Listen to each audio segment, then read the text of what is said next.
Bom dia, galera. Hoje a gente vai estudar um pouquinho sobre o modelo de Janssen em 1970 e o Cornell em 1971. E a dependência de densidade negativa coespecífica. Esse modelo vai ser uma hipótese que propõe explicar a diversidade de espécies florestais no trópico.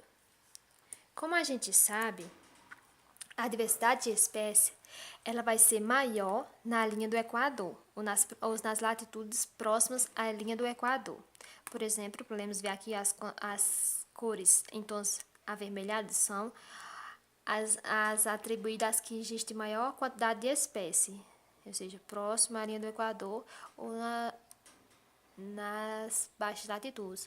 Quanto mais se distancia a linha do Equador, maior vai ser a latitude, tanto para o Polo Norte quanto para o Polo Sul, maior vai ser a latitude, e menor vai ser a quantidade de espécies, os tons azuis. Podemos ver aqui ó, na floresta amazônica, onde a linha do Equador passa, né, corta, vai existir uma maior quantidade de espécies, uma maior diversidade de espécies. Então, o que é que esse modelo diz? Esse modelo diz que isso vai ser atribuído principalmente aos inimigos específicos do hospedeiro, ou seja, da planta-mãe, que vai matar as sementes e as mudas de uma maneira dependente da densidade e da distância da planta-mãe, ou seja, da quantidade de plântulas ou de sementes e da proximidade que ela se encontra à planta parental, à planta-mãe. Vejamos aqui no esqueminhazinho. Essas espécies aqui são de manga, digamos, né? E essa daqui vai ser uma espécie de caju. Aqui vai ser as sementinhas da manga e aqui vai ser as sementinhas do caju. Aqui vai ser os predadores, né? Aqui parece um esquilo, mas era para ser um esquilo. Mas o pincel que eu pintei ficou assim, feio. E aqui vai ser as formiguinhas. E aqui vai ser digamos que as sementes o predador específico do caju vai ser um pássaro. Digamos, né? Isso aqui é só uma coisa. E aqui o do esquilo, da manga vai ser um esquilo. O esquilo nem já está aqui, cara. Mas, daí. Só para entender mesmo, viu? Aí aqui, a predação na proximidade da planta-mãe vai ser maior. Tá vendo a sementinha de manga? Vai ser maior a predação aqui. E da sementinha de caju vai ser menor. Aqui vai acontecer o contrário. A predação da proximidade, por estar próxima à planta-mãe, das sementinhas de caju vai ser maior, enquanto das sementinhas de manga vai ser menor. Então, o que vai acontecer? Essa predação, dois fatores vão influenciar a predação, a densidade e a distância da planta-mãe. Quanto maior a densidade, quanto maior a densidade, maior a predação. Quanto menor a distância, maior é a predação. Quanto maior a distância, menor vai ser a predação. Vejamos aqui, ó. Aí então o que acontece? Muitas sementes estão aqui.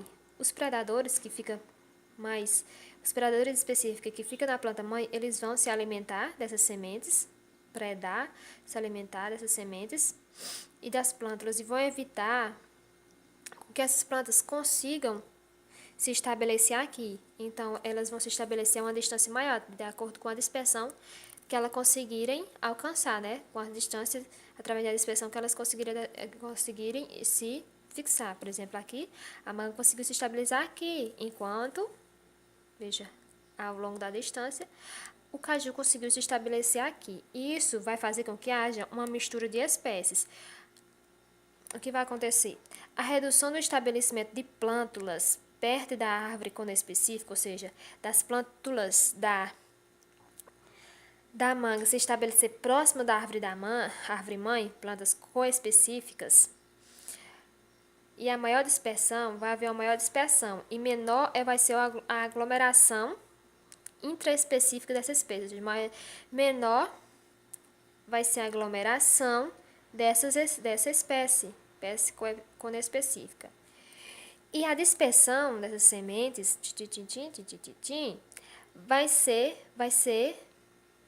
vai dar uma maior diversidade local através da substituição heteroespecífica, ou seja, outra espécie, que é a espécie de caju, vai poder colonizar as proximidades da espécie manga, espécie heteroespecífica,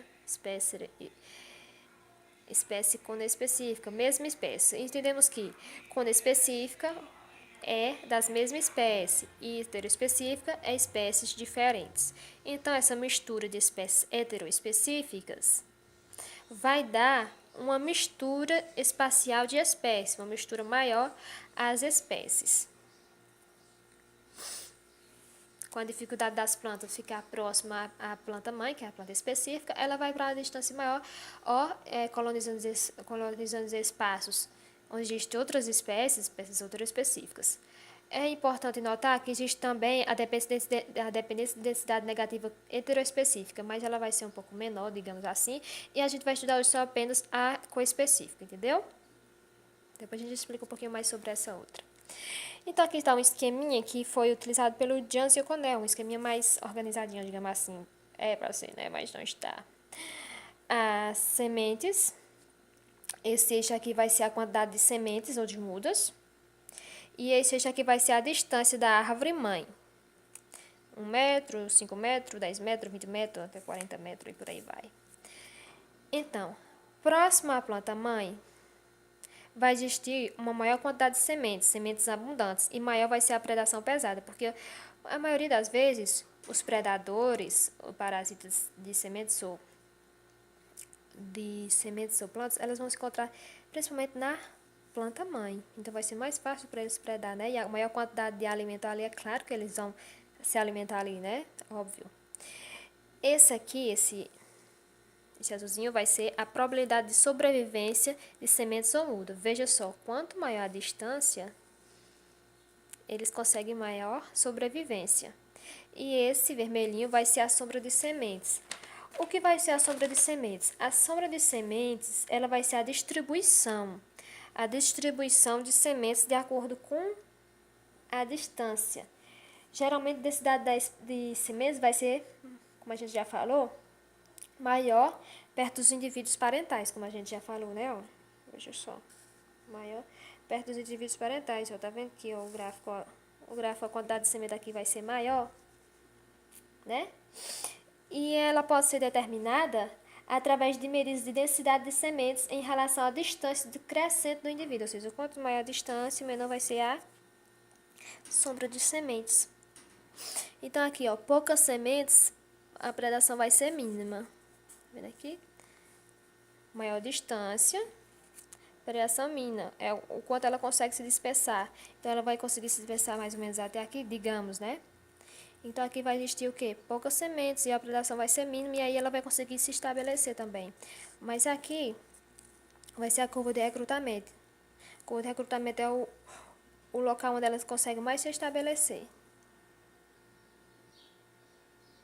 Então, essa curva de recrutamento, ela seria o ponto ideal para o estabelecimento de plântulas da espécie. Então, recapitulando, a gente aprendeu que a predação vai depender da densidade e da distância da planta-mãe. Isso se deve principalmente ao fato que os patógenos comuns na planta-mãe, a planta parental, eles vão se comportar como os predadores das sementes. E além de que a quantidade de semente, a densidade de sementes aqui, eles vão fazer o quê?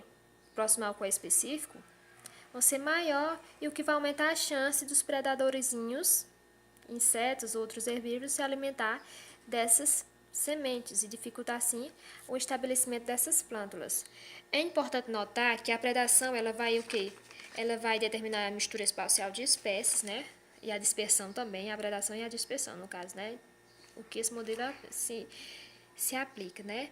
E a predação de sementes, além de tudo, ela vai determinar a estrutura e a dinâmica das populações de plantas, o sucesso reprodutivo desses indivíduos, né?